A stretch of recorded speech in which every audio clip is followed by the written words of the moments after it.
सभी मित्रों को मेरा नमस्कार, राम राम। आज से मैं एक नई वीडियो श्रृंखला शुरू करने जा रहा हूं। यह मेरे कुछ अभिन्न मित्रों का बहुत पुराना सुझाव है। वे कहते रहते थे कि मुझे करना चाहिए, इस पर जिस विषय पर मैं सहज अनुभव करता हूं उस पर मुझे बोलना चाहिए, लेकिन मैं टालता रहा और अंततः आज मैंने यह निर्णय लिया कि आज से मुझे यह काम करना है।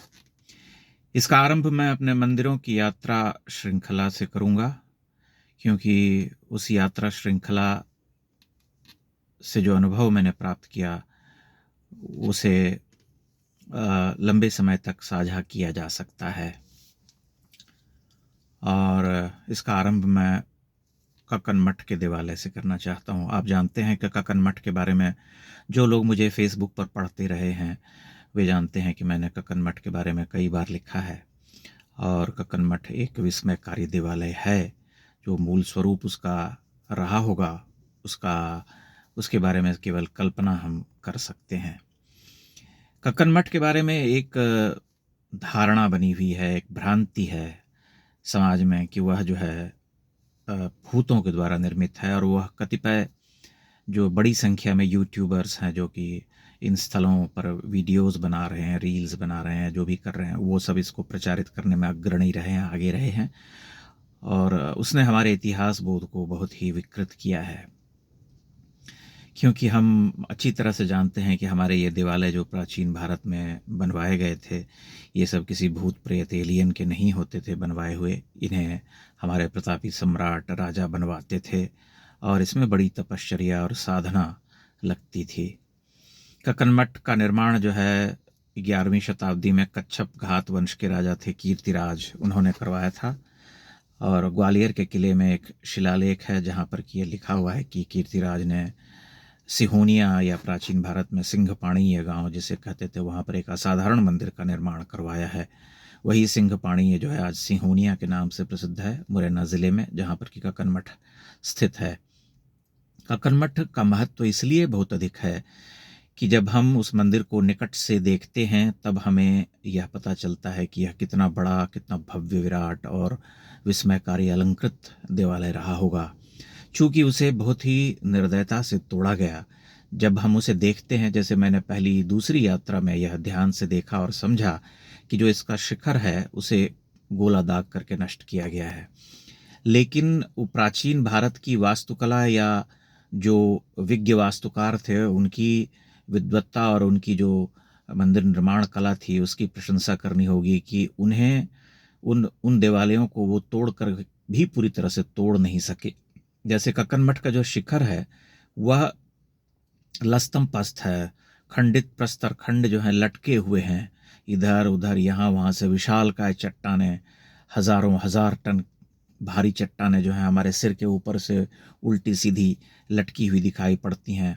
वो भूशायित नहीं हुआ है शिखर, लेकिन हमें लगता है कि वो हमारे सिर के ऊपर गिर पड़ेंगी, लेकिन वो गिरती नहीं। आश्चर्य की बात यह है कि 4-5 शती पहले जिस मंदिर का ध्वंस हुआ वो इसी अवस्था में पिछली 4-5 शती से बना हुआ है, वो गिरता नहीं है। आप अंदाज़ा लगा सकते हैं कि उन्हें किस तरीके से बनाया जाता था। कक्कन मठ का जो अधिष्ठान है यानी प्लेटफॉर्म जिसे हम कहते हैं या जगती जिसे कहते हैं, वह हमें चमत्कृत करता है। मैंने अपने जीवन में उतना विशाल जगती किसी मंदिर का नहीं देखा। खजुराहो के जो 2 सबसे बड़े देवालय हैं, लक्ष्मण मंदिर और कंदरिया महादेव, उनका प्लेटफॉर्म या उनका जो जगती है वह भी इतना बड़ा नहीं है और इतना सुंदर सुघड़ भी नहीं है कह सकते हैं, क्योंकि यह अष्टकोण जिसे हम कहते हैं, हेक्सागन भी नहीं, अष्टकोण के आकार में एक विशाल प्लेटफॉर्म है और उतना ही सुंदर है, उतना ही ऊंचा भी है। 10-11 फीट लगभग उसकी ऊंचाई है ज़मीन से। उसके ऊपर वह देवालय स्थित था और पंचायतन था, यानी कि वह मुख्य मंदिर के अलावा 4 अन्य छोटे छोटे मंदिर हुआ करते थे, जिसमें अभी सिर्फ एक मंदिर का कीर्ति स्तंभ मिलता है, जिससे यह प्रमाण भी मिलता है कि वहाँ पर 4 अन्य देवालय थे। कक्कन मठ का जो देवालय है वह इसलिए भी महत्वपूर्ण है कि उसका जो निर्माण काल है वह वही है जो कि खजुराहो के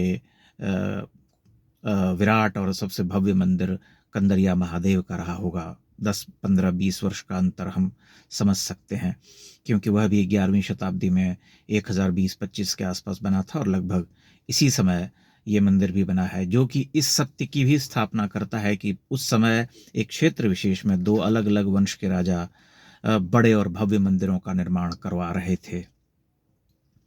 कक्कन मठ हमें जाना चाहिए, हमें देखना चाहिए और हमें अनुभव करना चाहिए कि कैसे हमारे भारत में इन मंदिरों का ध्वंस हुआ। जब आप कक्कन मठ परिसर में घूमते हैं तो जो उसकी बाहरी भित्तियां हैं, वेदीबंध से लगी हुई जो प्रतिमाएं मिलती हैं, उसको कैसे तोड़ा गया है आप उसे देख सकते हैं कि एक एक प्रतिमा खंडित है, देवी का मुख विकृत है, वक्ष विदीर्ण है, भगवान गणपति गणेश जी का शुंड जो है वह टूटा हुआ है, कार्तिकेय की प्रतिमा विक्षत है।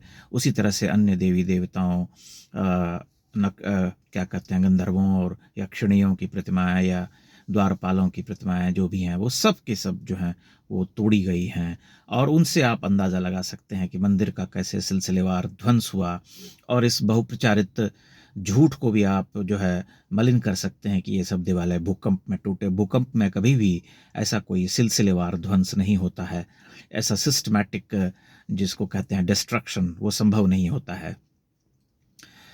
तो कक्कन मठ अवश्य जाइए, मुरैना में है, और उस मंदिर को देख करके आप समझ सकते हैं कि ये उत्तर मध्य भारत का जो क्षेत्र था वहाँ किस तरह के और कितने बड़े और विस्मयकारी देवालय रहे होंगे, क्योंकि बड़ी संख्या में इन देवालयों को तोड़ा गया।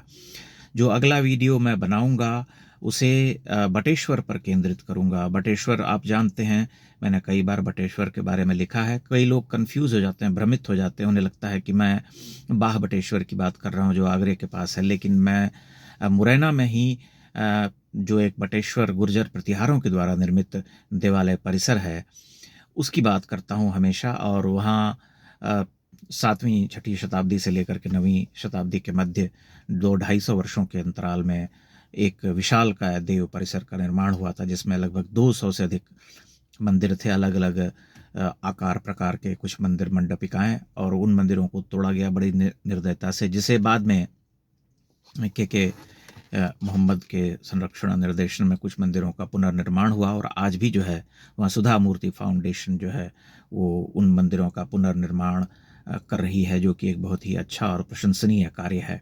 लेकिन बटेश्वर के बारे में मैं अगले वीडियो में बोलूँगा, और आप लोग मेरा सहयोग करेंगे तो मुझे खुशी होगी, क्योंकि इस क्षेत्र के देवालयों को हमें प्रचारित करना चाहिए।